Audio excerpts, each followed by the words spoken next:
அம்மாவுக்கு ஒரே ஒரு வருத்தம். கல்யாணத்துக்கு முன்னாடி நம்ம பட்டாடை உடுத்தி இருக்கிறோமே, அவர் புலித்தோல்ல உடுத்தி இருப்பாரு.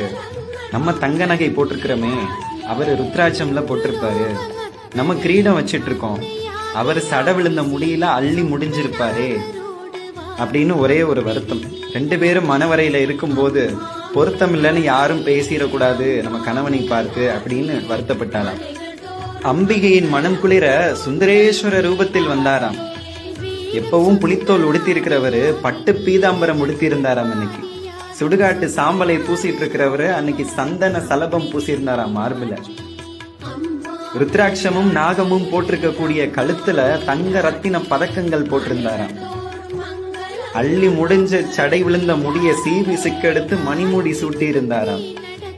அப்பேற்பட்ட அழகனாக வந்தாராம் மதுரைக்குள். இதை பார்த்த தேவர்கள் அனைவரும் சொக்கி நின்றார்களாம் சொக்கனின் அழகை கண்டு. மதுரை மக்கள் மயங்கியே விழுந்தார்களாம் மாப்பிள்ளையின் அழகை கண்டு. அப்பேற்பட்ட புண்ணிய பூமி இந்த மதுரை.